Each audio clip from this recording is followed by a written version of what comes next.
કર્મચારીઓએ ગાંધીનગર ગજવ્યું, હલ્લા બોલ કરતા પોલીસે કરી ઠીંગાઠોળી।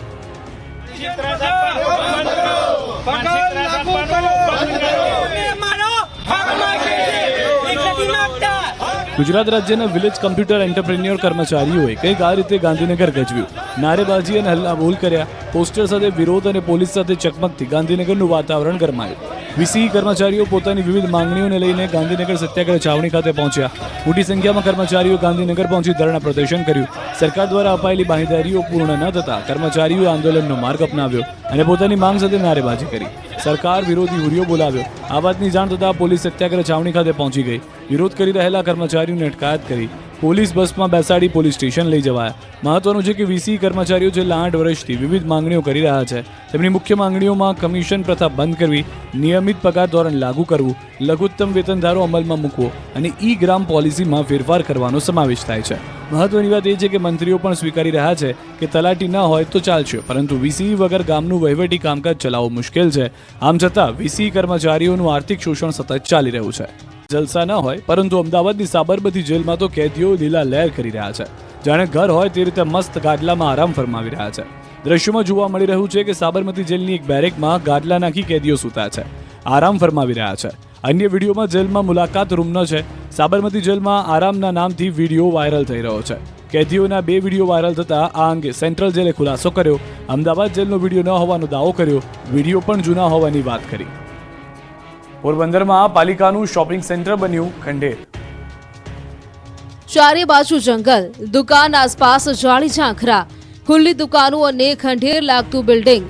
દ્રશ્યો છે પોરબંદર મહાનગરપાલિકાના શોપિંગ સેન્ટરના।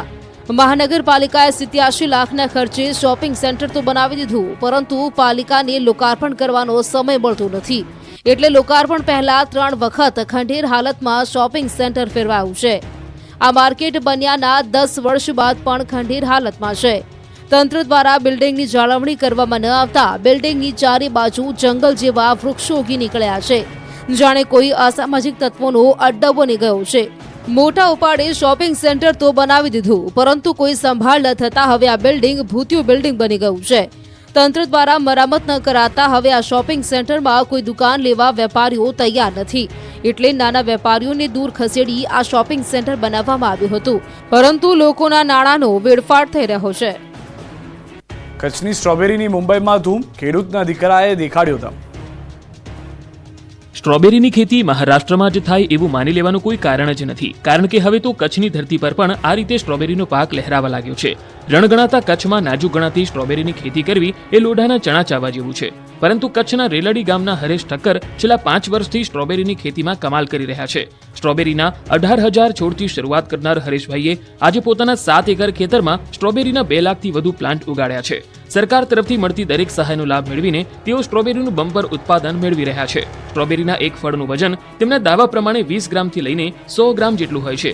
રાજ્ય સરકાર તરફથી સ્ટ્રોબેરીની સફળ ખેતી બદલ તેઓને સરદાર પટેલ એવોર્ડથી પણ સન્માનિત કરાયા છે। ખરેખરના ફોટાથી સાંસદે બનાવી મોદી શાહની અનોખી ફોટો ફ્રેમ। પ્રધાનમંત્રી નરેન્દ્ર મોદી અને ગૃહમંત્રી અમિત શાહની આ અનોખી ફોટો ફ્રેમ દૂરથી જુઓ તો લાગી કે સામાન્ય તસવીર છે, પરંતુ જો નજીક જઈને જુઓ તો ભાજપના 4000 કાર્યકરો દ્રશ્યમાન થાય। આ ફ્રેમમાં 1-2 નહીં, પરંતુ મહેસાણા જિલ્લાના 4000 કાર્યકરોની તસવીરો અંકિત થયેલી છે। રાજ્યસભા સાંસદ મયંક નાયકે એક કાર્યકર કાયમી માટે યાદ રહે એ માટે આ ખાસ યાદગાર ફોટો ફ્રેમ તૈયાર કરી। સૌથી પહેલા સાંસદ નાયકે ભાજપને જીતાડવા માટે રાત દિવસ મહેનત કરતા 4000 જેટલા કાર્યકરોના ફોટોગ્રાફ ભેગા કર્યા। બાદમાં આ ખાસ ફ્રેમ બનાવડાવી, જેમાં મુખ્ય તસવીરમાં પ્રધાનમંત્રી અને ગૃહમંત્રી રહે અને 4000 કાર્યકરોને પણ સમાવી લેવાય એવી આ ફ્રેમ બનાવી। રાજકોટમાં સમૂહ લગ્નના નામે ઠગનાર વધુ 2 આરોપી ઝડપાયા, સાંસદને પણ ફસાવ્યા હતા। રાજકોટમાં સમૂહ લગ્નના નામે ઠગનાર વધુ એક આયોજક ઝડપાયો છે। દિલીપ ગિરધરલાલ વરસડા નામના આયોજકને પોલીસે પકડી પાડ્યો। પ્રદ્યુમનનગર પોલીસે મોડી રાત્રે આરોપીને પકડી પાડ્યો। અગાઉ પોલીસે લગ્ન ઠગાઈ કેસમાં 3 આરોપી પકડ્યા હતા।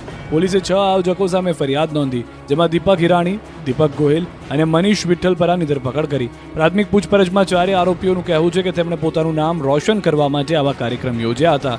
એટલું જ નહીં, બનાવ બાદ એટલે કે સમૂહ લગ્ન બાદ 4 આરોપીઓ આખી રાત મુખ્ય સૂત્રધાર ચંદ્રેશ શત્રુલાના સંપર્કમાં હતા, જે બાદ સવારે ચંદ્રેશ શત્રુલાએ ફોન સ્વિચ ઓફ કરી દીધા હોવાનું પૂછપરછમાં કબૂલ્યું। પોલીસના મતે આરોપીઓએ દરેક યુગલ પાસેથી 30,000 ઉઘરાવ્યા હતા, ઉપરાંત 50 કરતાં વધુ લોકોને જાનમાં લઈને આવ્યા હતા। તેની પાસેથી દરેક વ્યક્તિથી 100 રૂપિયા લીધા હતા. એટલું જ નહીં, દાતાઓ પાસેથી પણ રૂપિયા વસૂલ્યા હતા. હાલમાં આ કેસમાં મુખ્ય આરોપી ચંદ્રેશ શાત્રોલાએ પૂર્વ સાંસદને પણ નહોતા છોડ્યા. પૂર્વ સાંસદ રમેશ ધડુક સાથે દીકરીઓને કરિયાવરમાં આપવાના નામે ઠગાઈ કરાઈ. પૂર્વ સાંસદ ધડુક પાસેથી 28 મિક્સર લઈ ગયો હતો. આ પહેલા પણ કરિયાવરના નામે વસ્તુઓ લઈ ગયા હતા. પૂર્વ સાંસદ ધડુકે પણ આવા ઠગબાજો સામે કડક પગલાં લેવાની માંગ કરી છે. અમદાવાદમાં મેચની જીત બાદની ઉજવણીમાં ભાલ ભૂરનાર 7 આરોપીને પોલીસે દબોચ્યા. અમદાવાદના ખોખરા વિસ્તારમાં પાકિસ્તાન સામેની મેચમાં ભારતની જીત બાદ ફટાકડા ફોડવા બાબતે મારામારી મુદ્દે પોલીસે 7 શખ્સોની ધરપકડ કરી છે. ફટાકડા ફોડતા વાહન ચાલક પર તણખો ઉડ્યો હતો, જેને લઈને બોલાચાલી બાદ બંને પક્ષના લોકો આમને સામને આવી ગયા હતા. જેમાં 2 વ્યક્તિને ઈજા પહોંચતા તાત્કાલિક સારવાર માટે હોસ્પિટલ ખસેડવામાં આવ્યા. જ્યારે પોલીસને જાણ કરતા પોલીસે ફરિયાદ નોંધી 7 આરોપીઓને ઝડપી લીધા. ત્યારે જીતની ઉજવણીમાં ભાન ભૂલી ખોખરા વિસ્તારના રોડ પર ફટાકડા ફોડવા ભારે પડી ગયા. મહત્વનું છે કે અનુપમ 3 રસ્તા પાસે આવેલ છબીલદાસની ચાલી પાસે ગોપીસિંહ નામનો વ્યક્તિ જાહેરમાં ફટાકડા ફોડી રહ્યો હતો. આ સમયે અલગ અલગ 2 એક્ટિવા પર રખિયાલ વિસ્તારમાં રહેતા શકીલ હસન કાજી અને તેના મિત્રો ત્યાંથી પસાર થયા હતા. ગોપીસિંહે ફટાકડા ફોડતા તેમના પર તણખો પડ્યો, જેથી બંને વચ્ચે ઉગ્ર બોલાચાલી બાદ મારામારી થઈ. સમગ્ર ઘટનાની જાણ પોલીસને થતાં પરિસ્થિતિ વણસે નહીં તે માટે મોટી સંખ્યામાં પોલીસ કાફલો તૈનાત કરી દેવામાં આવ્યો. પોલીસે બંને પક્ષની વિરુદ્ધમાં ગુનો દાખલ કરીને વધુ તપાસ શરૂ કરી છે. શિવરાત્રીની સોમનાથમાં મહાતૈયારી, સતત 42 કલાક સુધી મંદિર ખુલ્લું રહેશે. સોમનાથ મહાદેવ મંદિરમાં મહાશિવરાત્રિની 2025ની ભવ્ય ઉજવણીની તૈયારીઓ શરૂ થઈ ગઈ છે. મંદિર 26 ફેબ્રુઆરીએ સવારે 4 વાગ્યાથી સતત 42 કલાક સુધી ભક્તો માટે ખુલ્લું રહેશે. સવારે 7 વાગ્યે પ્રાતઃ આરતી બાદ પાલખી યાત્રા નીકળશે. યજ્ઞશાળામાં લઘુરુદ્ર યજ્ઞ અને મહામૃત્યુંજય યજ્ઞનું આયોજન કરાયું છે. રાત્રે 4ની પ્રહરની મહાપૂજા અને મહાઆરતી યોજાશે.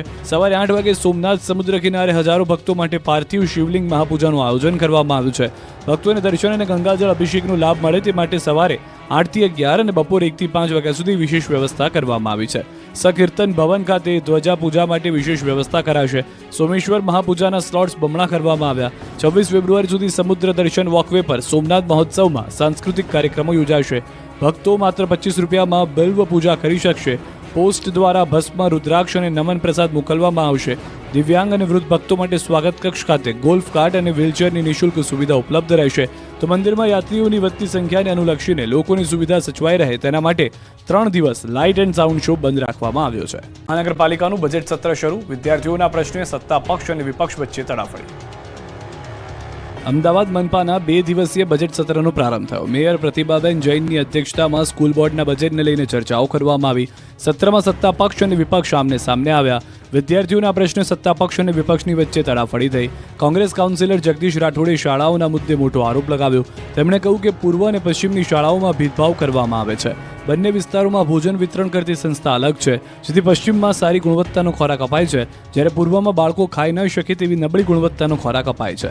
સંજીવની દૂધ અંતર્ગત બાળકોને હજુ સુધી દૂધ મળતું નથી, તો સાથે ગણવેશની ગુણવત્તા પણ નબળી હોય છે. આ તરફ કોંગ્રેસના તમામ આક્ષેપો સ્ટેન્ડિંગ કમિટીના ચેરમેન દેવાંગ દાણીએ ફગાવ્યા.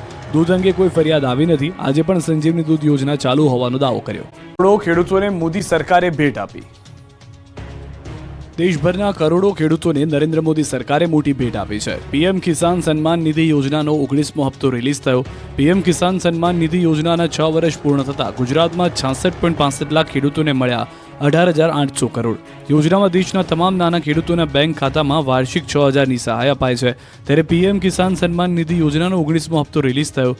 પીએમ સન્માન નિધિ દેશના 11 કરોડ ખેડૂત પરિવારને લાભ તરીકે આપવામાં આવે છે. 19મા હપ્તા અન્વયે 2200 કરોડની થઈ ફાળવણી. રાજ્યને 51.41 લાખ ખેડૂતોને 1148 કરોડની સહાય મળી. જરેલી ગાંધીનગર ખાતે કિસાન સન્માન સમારોહ યોજાયો. પીએમ મોદી વર્ચ્યુઅલી જોડાયા. સાથે મુખ્યમંત્રી ભૂપેન્દ્ર પટેલ, કૃષિ મંત્રી રાઘવજી પટેલ, રાજ્યકક્ષાના મંત્રી બચુભાઈ ખાબડ રહ્યા હાજર. ગુજરાતીઓ 5 દિવસ આખરી ગરમીમાં શેકાવા તૈયાર રહેજો. ગુજરાતમાં ઉનાળાની ધગધગતી એન્ટ્રી થઈ ગઈ છે. ફેબ્રુઆરી માસમાં જ માથાફાડ ગરમી પડવા લાગી છે. જેવી માર્ચ મહિનામાં ગરમી પડે તેવી ગરમી અત્યારથી પડવા લાગતા ઘરે ઘરે પંખાની બદલે સીધા એસી શરૂ થવા લાગ્યા છે. આગામી દિવસોમાં તો સૂરજદેવ કોપાયમાન થવાના છે. 5 દિવસ પરસેવો છોડાવી દે તેવી આખરી ગરમી પડવાની છે. હવામાન વિભાગે ઉનાળાની એન્ટ્રી સાથે યલો એલર્ટ આપી દીધું છે. હવામાન વિભાગે આગાહી કરી છે કે હવે કાળઝાળ ગરમી માટે શેકાવા તૈયાર રહેજો. ગુજરાતના કાંઠા વિસ્તારમાં ગરમીનું યલો એલર્ટ અપાયું છે. કાંઠાના ભાગોમાં આખરી ગરમીનો અહેસાસ થશે.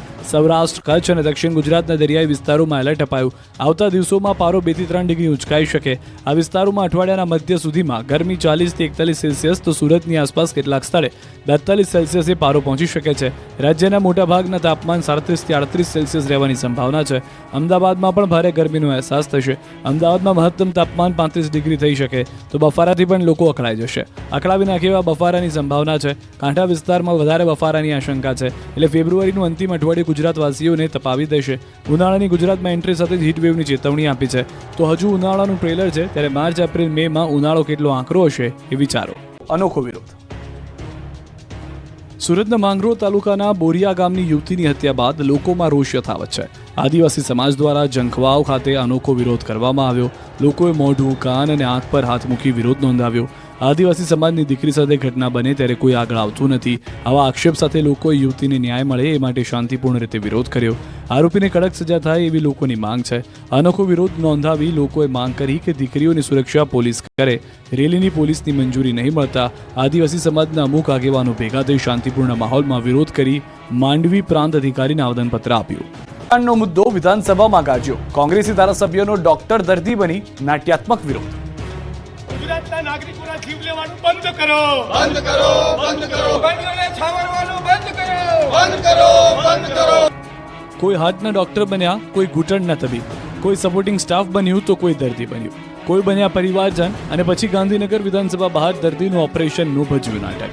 ખ્યાતિકાંડ મુદ્દે કોંગ્રેસને અનોખો વિરોધ જોવા મળ્યો। કોંગ્રેસી ધારાસભ્યોએ ડોક્ટર બની, દર્દી બની નાટ્યાત્મક વિરોધ કરી વિધાનસભામાં ખ્યાતિકાંડનો મુદ્દો ગજવ્યો। સરકારને ઘેરવા માટે ખ્યાતિ મલ્ટી સ્પેશિયાલિટી હોસ્પિટલમાં થયેલા PMJY યોજનાના કાંડ મુદ્દે કોંગ્રેસ દ્વારા વિધાનસભા પરિસરમાં વિરોધ કરવામાં આવ્યો। વિધાનસભાના પગથિયા પર જ કોંગ્રેસ વિધાનસભા પક્ષના નેતા અમિત ચાવડા અને ધારાસભ્યો દ્વારા નાટક રજૂ કરી ખ્યાતિકાંડને રજૂ કરવામાં આવ્યું। ધારાસભ્ય જિગ્નેશ મેવાણી, ઇમરાન ખેડાવાલા, ડોક્ટર તુષાર ચૌધરી ડોક્ટર બન્યા હતા, જ્યારે કાંકરેજના ધારાસભ્ય અમૃતજી ઠાકોર દર્દી બન્યા। બાદમાં ખ્યાતિકાંડની તપાસ CBI કરે, અન્ય હોસ્પિટલમાં પણ તપાસની માંગ સાથે નારા લગાવ્યા। ગુજરાત વિધાનસભા કોંગ્રેસ પક્ષના નેતા અમિત ચાવડાએ આક્ષેપ કરતા જણાવ્યું કે કમિશન લેવા માટે કરોડો રૂપિયાનો ભ્રષ્ટાચાર કરવામાં આવ્યો છે। 1500 રૂપિયામાં આયુષ્માન કાર્ડ કાઢી આપવામાં આવે છે, ત્યારે ખ્યાતિ હોસ્પિટલનો કેસ ફાસ્ટ ટ્રેક કોર્ટમાં ચલાવવા, કૌભાંડીઓને ફાંસીની સજા આપવાની માંગ અને CBIની તપાસ પણ થવી જોઈએ તેવી માંગ કરી। તો કોંગ્રેસે ગૃહમાં રાજકોટની પાયલ હોસ્પિટલના CCTV વાયરલ થવાનો મુદ્દો ઉઠાવ્યો।